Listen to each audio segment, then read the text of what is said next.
Hello, welcome back to my channel Pratima's Rasayana. Today we'll be learning about another type of reactive intermediates which are called as carbanions. Now, what are carbanions?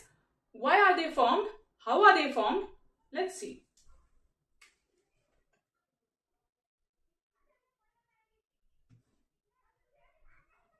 As the name denotes, carb is carbon containing species. Anions means they are the species which contain negative charge.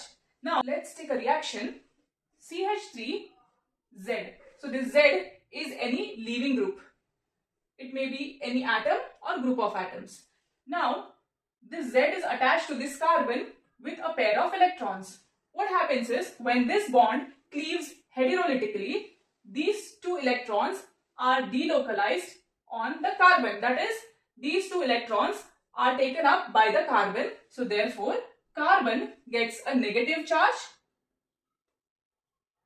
and this Z goes as Z plus because it loses its pair of electrons. Now, so this carbon containing negative charge has got 3 hydrogen atoms. So this particular example is methyl carbanion. Now let's see what are these carbanions. They are highly reactive species. Highly reactive species. So since they have this negative charge on them, they are highly reactive. That is, they can react with any other substance. Second is they are unstable. That is, they can't remain in that state for a longer time. They want some other substances which have positive charge in them to react with. So therefore, they are called unstable. They cannot be in this state for a longer time. Now let's see the structure of carbanions, especially methyl carbanion, and from that we will see what is the hybridization of that carbon atom. So now if I draw the structure here, carbon contains 3 hydrogen atoms. So let me draw them here.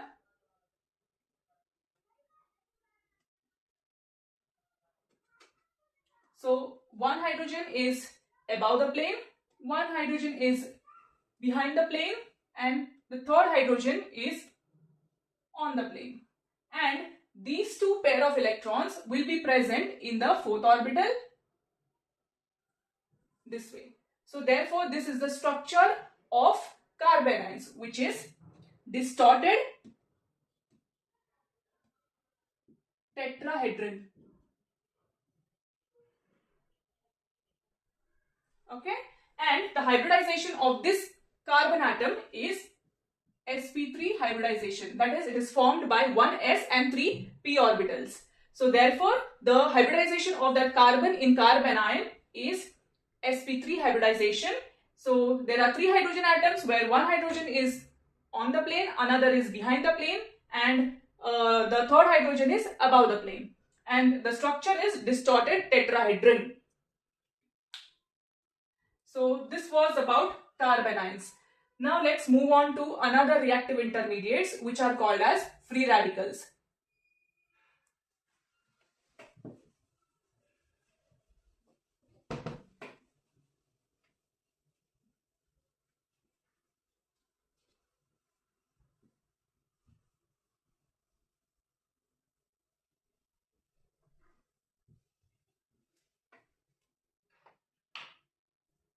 Now,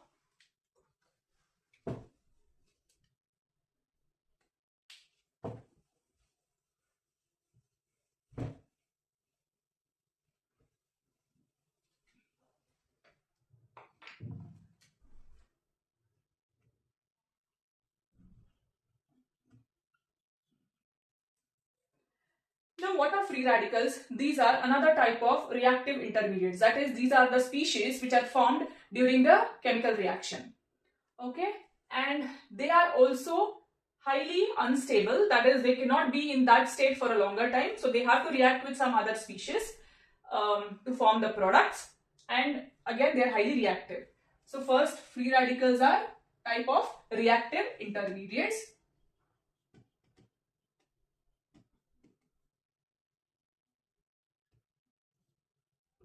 Second is they are highly unstable.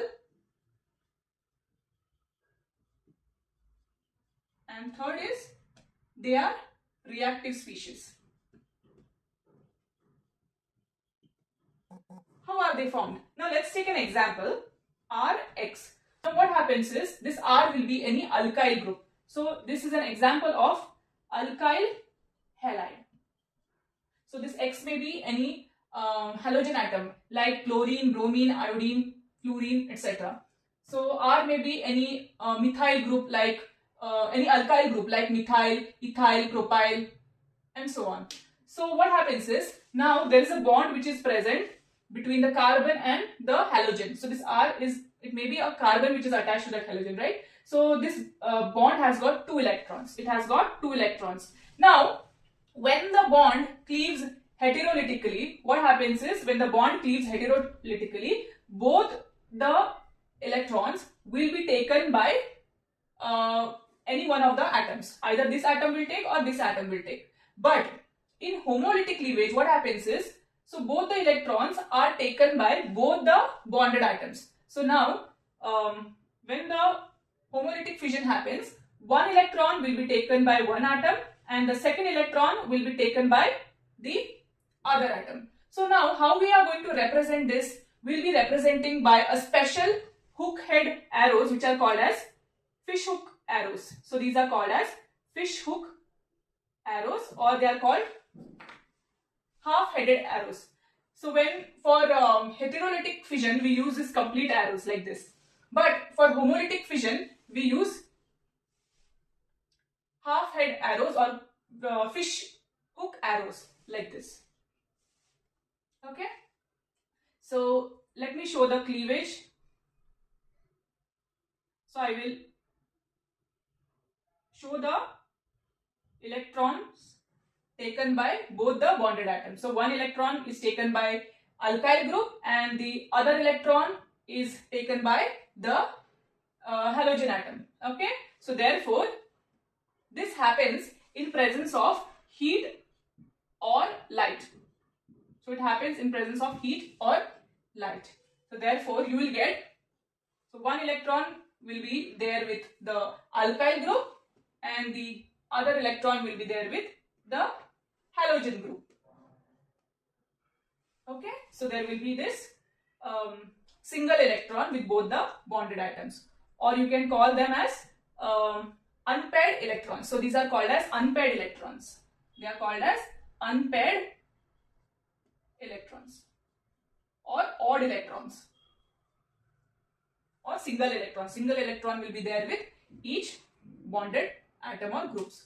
So this was about free radicals. Now I'm going to tell you about the stability of free radicals. That is, which free radical is more stable. So there are 3 types of free radicals. First is your primary free radical.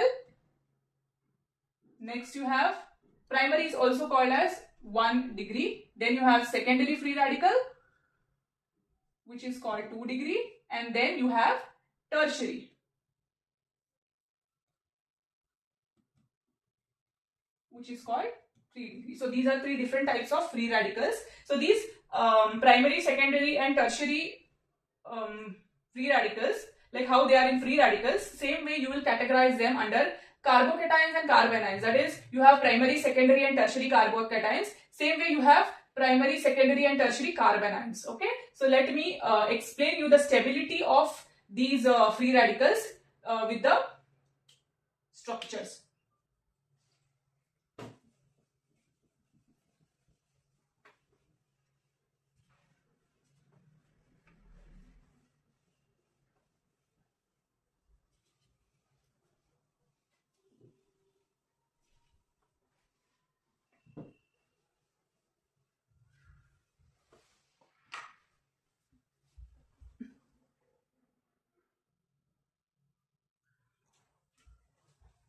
So let's learn about their stability. So the stability of free radicals is same like that of the stability of carbocations. So let me write here CH3 and 1 odd electron. So this is called as methyl free radical. So since it has got CH3 group, it is methyl group and it contains one single electron, so it is methyl free radical. Methyl free radical. So instead of writing free radical, I'll be writing Fr. So next you have CH3, CH2 and this one odd electron. So this CH3, CH2 is an ethyl group. So therefore this free radical is ethyl free radical. So ethyl free radical is more stable than methyl free radical. Same way,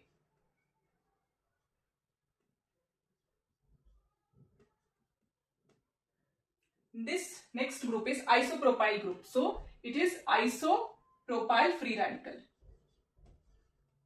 So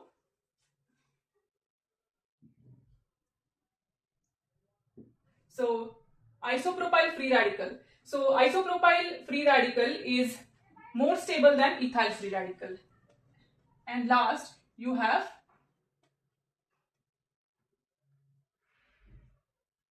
tertiary butyl free radical. So this is tertiary butyl free radical.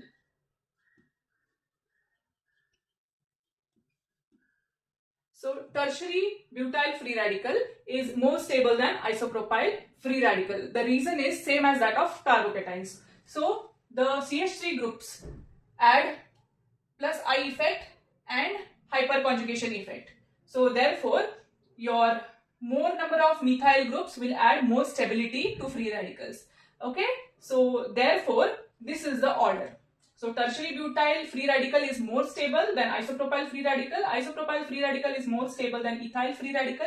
Ethyl free radical is more stable than methyl free radical. So actually about this hyperconjugation effect and plus I effect or inductive effect we'll be learning in the upcoming videos, where I will be dealing with these two concepts separately and make you understand. For now, you know that the stability is in this order because of the two effects, that is inductive effect and hyperconjugation effect. So just don't worry about them, you will be learning in upcoming classes. Now you just remember this order of stability.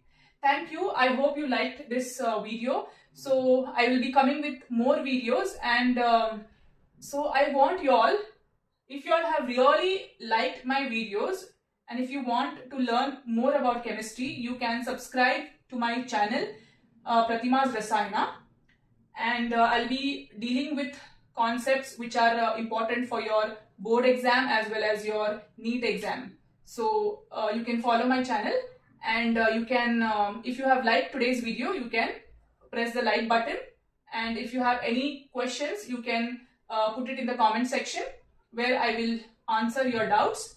And thanks for watching.